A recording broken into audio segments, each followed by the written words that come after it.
suis entre guillemets un photographe amateur. Voilà, je faisais ça par passion et un jour, voilà, on m'a contacté, on m'a dit est-ce que ça te dit de faire ça, etc. Donc je suis très content de la place que j'ai et ça me suffit pour l'instant. Pour mettre en avant une paire, pour moi, il faut un pack, tu vois ce que je veux dire. Faut pas seulement un focus paire, ça c'est un peu trop vieux, tu vois. Il faut qu'on voit à la fois la paire, mais à la fois qu'on voit le mec la porter, qu'on voit l'attitude qu'il a, etc. Et même carrément l'ambiance du truc dans lequel il est. Je m'appelle Yanis, alias sur les réseaux. J'ai 23 ans, je suis étudiant, DJ et photographe. Comme le bolos dans la chanson de Nekfeu.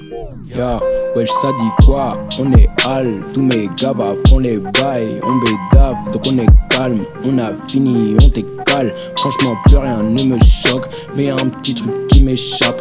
Y'a des petites en mini-short qui traînent partout leur mini-chat. Bref, je mets leur système dans les chiottes. Je veux plus de zéro sur mes chèques. Tous les jours me faire du chiffre. Pour l'instant je m'en sors comme un chef. Et je fume de l'herbe, je fume pas de shit. Putain de merde, je refonce je trop fuck top. Je suis dans le rouge sauf pour la verte. Un jour on m'a dit fumer tu, donc j'ai enlevé le tabac et j'ai fumé pur. Mais je suis enragé, j'ai vidé mon sachet. Il faut que j'en rachète mais j'ai plus les thunes. Maintenant va falloir assumer. Pendant quelques jours ça va pas fumer. Mon briquet ne va pas allumer. Cette plante magique ça va parfumer. Je me dis ok ouais, ok ouais, ok ouais, ok ouais. Mes premières shoes où j'ai un peu galéré, c'est des Jordan 3 Black Diamond. Et de là j'ai kiffé le truc. Et vu qu'en fait on était pareil, une bande de potes à tous un peu kiffer, après c'était tout le monde achetait, entre nous on essayait d'avoir les meilleures paires, etc. qui sortaient à l'époque. En plus à l'époque c'était gravement compliqué. Genre il y avait une Jordan 1 qui sortait, il y avait personne devant la boutique. Quand on était 5, tu pouvais en choper 20 000, c'était pas un problème. À l'époque où j'ai commencé les baskets, c'était beaucoup plus b-ball. Voilà, il y avait beaucoup plus de release b-ball, etc. Le running, c'était vraiment un style à part entière, quoi. Les gens qui portaient des running, c'était les mecs avec des pinrolls et tout, tu les reconnaissais assez facilement. Maintenant, le style running, entre guillemets, il s'est beaucoup plus développé.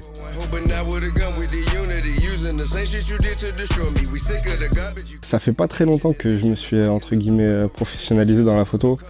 Au début, je faisais principalement des photos de mes chaussures juste avec mon téléphone pour les poster sur Instagram. Et un jour, j'ai voulu me professionnaliser un peu. J'ai acheté un appareil photo. Ça m'a permis de faire un peu d'urbex, etc.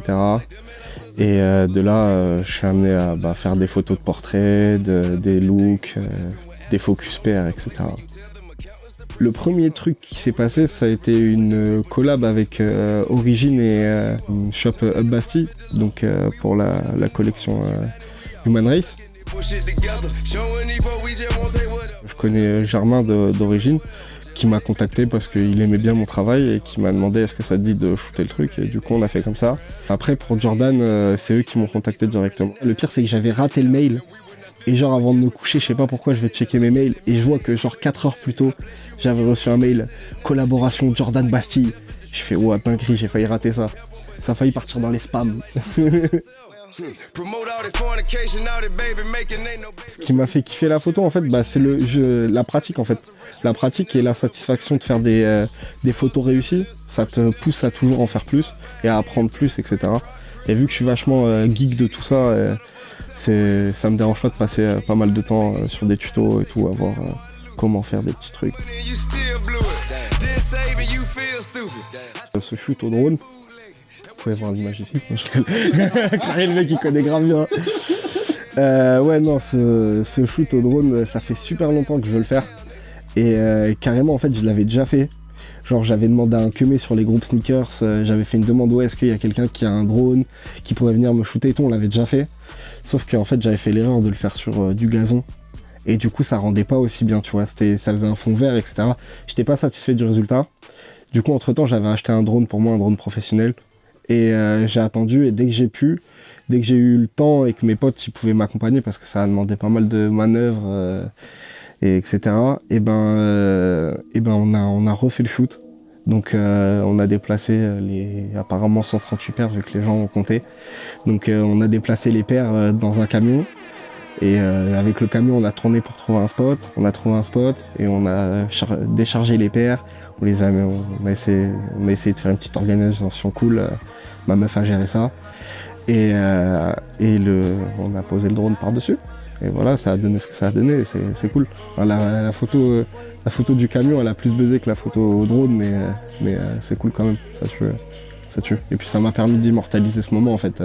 Genre toute ma vie, je me souviendrai que voilà, à 23 piges, j'avais plein de baskets, c'était chambé, voilà. Le DJing, je suis tombé dedans quand j'avais 15 ans en fait. J'avais 15 ans et je traînais déjà en boîte. Et j'étais pote avec le DJ. Et un jour, je me suis retrouvé derrière les platines.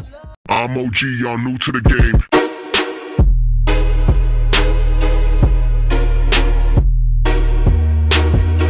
Alors, j'ai kiffé, j'ai acheté des petites platines chez moi, je me suis entraîné. Et voilà, je pense que si t'aimes pas la musique, tu peux pas faire DJ. Et après, le fait de faire danser les gens, de faire passer un bon moment aux gens, c'est cool, c'est kiffant. Quand la soirée apprend, c'est chambé. Il y a eu un moment où c'était un peu compliqué pour les DJ parce que tout le monde était DJ. C'était genre la grande mode. Tout le monde était DJ, tu voyais sur des fly des noms, ils voulaient rien dire et tout. Donc fallait séparer le vrai du faux. Mais du coup maintenant là je pense qu'on est dans une période où, surtout sur Paris, on a pas mal de vrais DJ et de bons DJ, donc c'est cool. Tous les dimanches on est au Hobo, on fait une soirée qui s'appelle la Friend Zone, qui est 100% hip-hop et c'est le feu.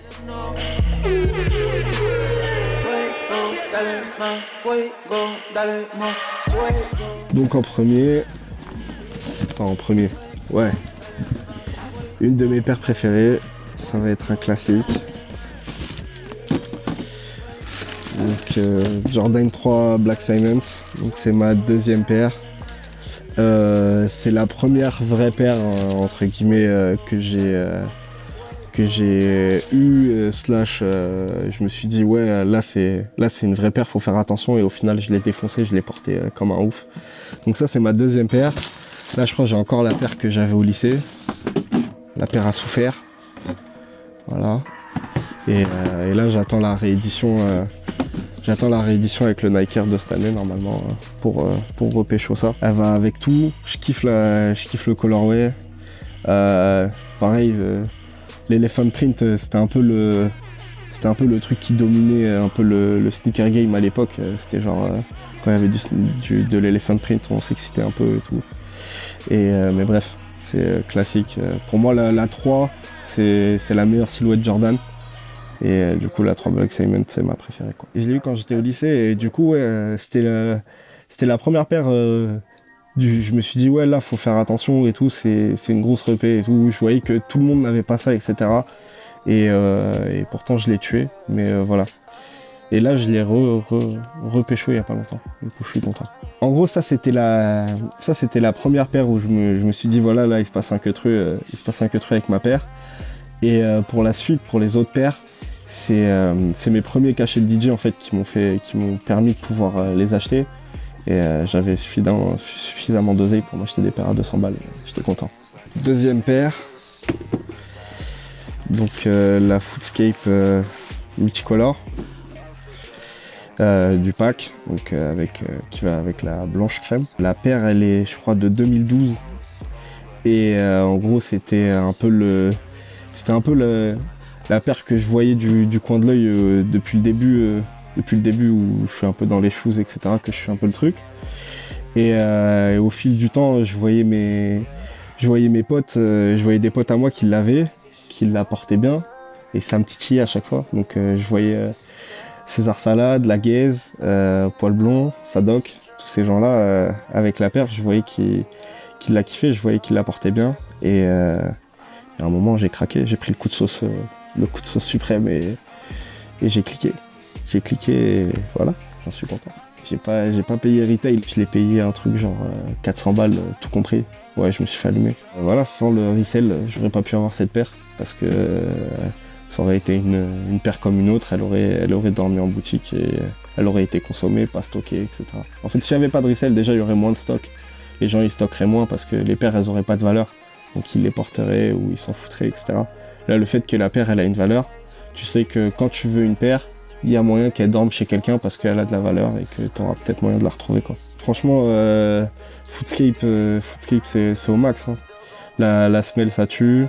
Dessus, t'es pas trop serré.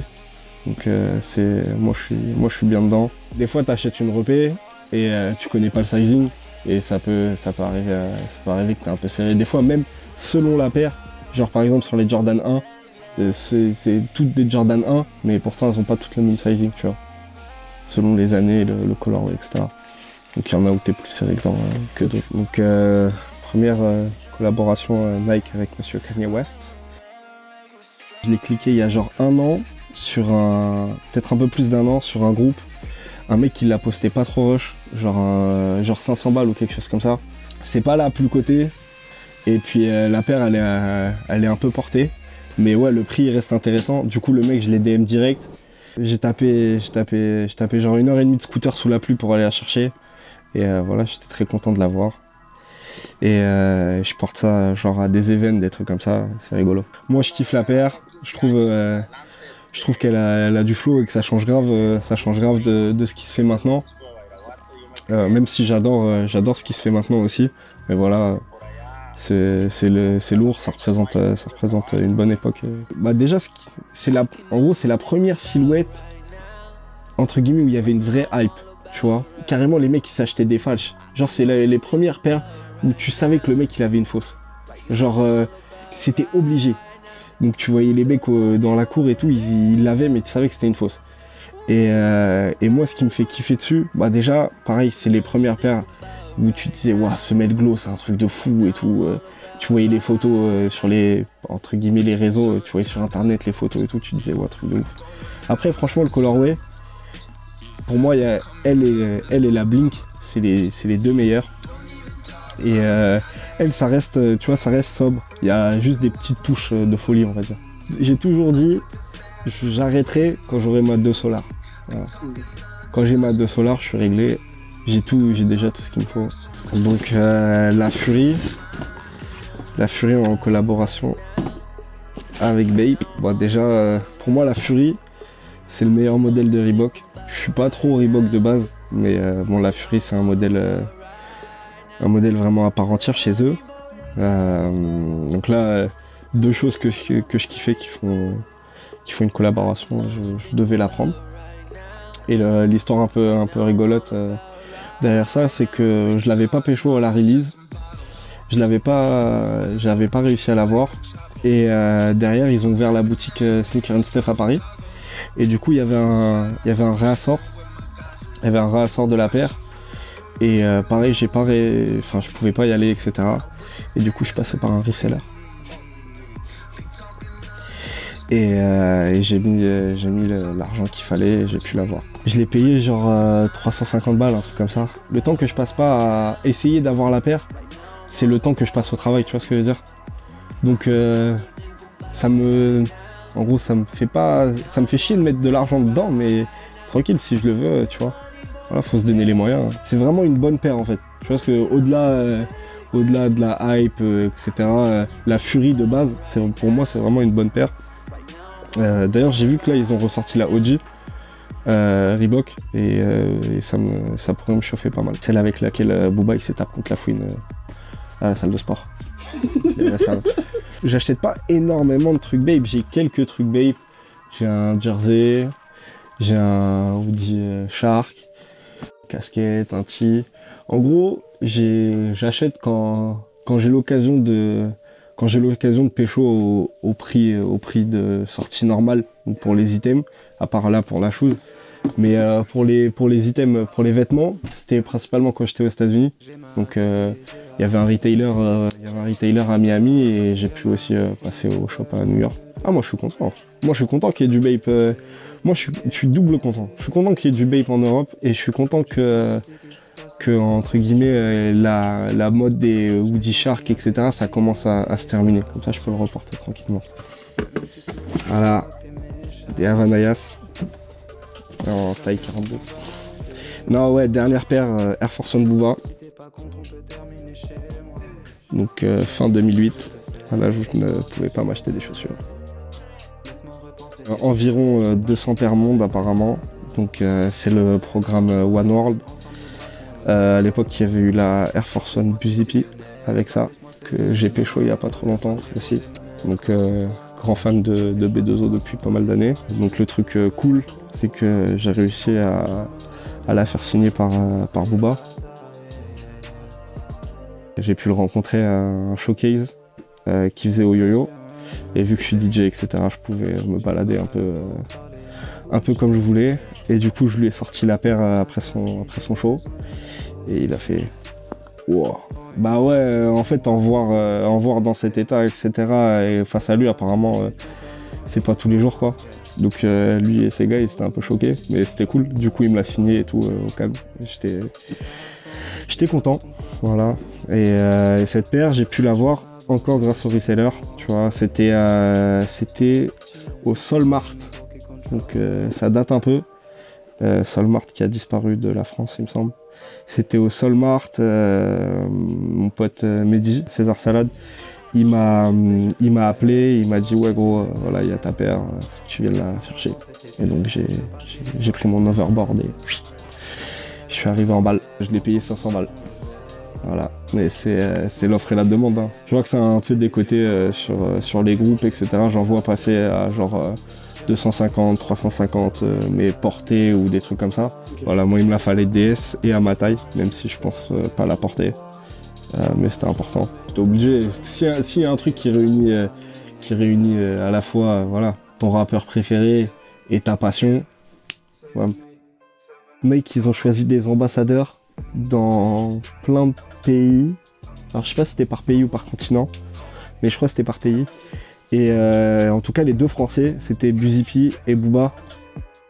Ils avaient fait un shooting en mode gantbox, l'un face à l'autre, etc. Le programme tuait, il y a plein d'autres paires qui tuent avec des packaging mortels et tout, des paires derrière, Force One Moltonné et tout. Bref, le programme il tue. Les paires elles sont chambées, elles sont quali. Là, il y a pas longtemps, j'ai chopé un Français, du coup la Buzipi. Ça vaut pas trop rush, et pour moi la paire elle tue. Et moi, elle a une petite valeur particulière parce qu'en gros, au début où j'ai commencé à faire DJ, je tuais en mode les trucs genre Headbanger, Justice, les trucs comme ça. Et du coup, j'avais vu en même temps que tout ça qu'il y avait une paire avec Buzipi et tout. Et donc voilà. Et c'est un peu tout l'univers électro qui m'a amené au DJ, même si je suis bien plus un DJ hip-hop, etc. maintenant. Mais avant, j'écoutais pas mal d'électro, etc. Et ça m'a amené à tout ça.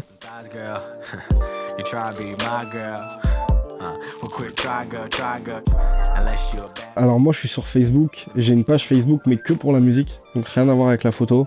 J'ai mon Insta qui est lui, où on voit plus... dans mes Insta Stories, on voit toujours mon côté DJ, etc. Mais au niveau des posts, on va plus retrouver mon taf de photographe que mon taf de DJ. Real niggas call it rap. The fragrance of my cadence, how you laying down on your back like that. I know you work late, you staying up late, but you gotta